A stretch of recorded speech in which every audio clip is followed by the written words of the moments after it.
നമുക്കിതൊരു മുട്ടക്കറി ഉണ്ടാക്കിയാലോ. അപ്പോൾ അതിനാവശ്യമുള്ള സാധനങ്ങളാണ് കടുക്, പെരിഞ്ജീരകം, ഏലക്ക, ഗ്രാമ്പു, കറുവപ്പട്ട. അതുകൂടാണ്ട് 2 വൈറ്റ് ഒനിയൻസ്, ഗ്രീൻ ചില്ലി, ഇഞ്ചി വെളുത്തുള്ളി ചതച്ചത്, കരിയാപ്പില, ടൊമാറ്റോ, പിന്നെ നമ്മുടെ നോർമൽ മസാലപ്പൊടികളായിട്ടുള്ള മല്ലിപ്പൊടി, മഞ്ഞൾപ്പൊടി, കശ്മീരി ചില്ലി, ഗരം മസാല.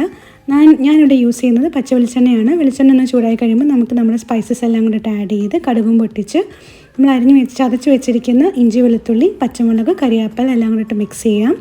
അത് കഴിയുമ്പോൾ അതിൽ കുറച്ച് ഉപ്പ് ആഡ് ചെയ്ത് നമുക്ക് നന്നായിട്ട് ഒന്ന് വഴറ്റിയെടുക്കാം. ഇത് വഴണ്ട് വരുമ്പോൾ നമ്മൾ നമ്മൾ സവാള കൂടെ ഇട്ട് മിക്സ് ചെയ്ത് നല്ല ബ്രൗൺ കളർ ആവുന്നിടം വരെ നമ്മൾ വഴറ്റിയെടുക്കണം. നന്നായിട്ട് നമ്മൾ സവാള വഴണ്ട് വരുമ്പോൾ നമ്മൾ മസാലാസ് ആഡ് ചെയ്ത് അതിൻ്റെ പച്ചമണം മാറുന്നിടം വരെ നന്നായിട്ട് മിക്സ് ചെയ്ത് വഴറ്റി എടുക്കുക. വൺസ് നമ്മുടെ മസാലാസ് എല്ലാം വഴണ്ട് വരുമ്പോൾ നമ്മൾ അതിലോട്ട് നമ്മൾ അരിഞ്ഞു വെച്ചിരിക്കുന്ന 2 ചെറിയ ടൊമാറ്റോസാണ്. അത് നമ്മളിട്ട് നല്ല മഷി പോലെ വഴറ്റി അതിൻ്റെ പച്ചമണം മാറുന്നിടം വരെ നന്നായിട്ട് വഴറ്റി നല്ല ബ്രൗൺ കളറിലാക്കി എടുക്കണം. ഇത് കഴിഞ്ഞ് കഴിയുമ്പോൾ നമ്മൾ തിളപ്പിച്ച് വെച്ചിരിക്കുന്ന ചൂടുവെള്ളമാണ് നമ്മൾ അതിൽ ഒഴിക്കേണ്ടത്.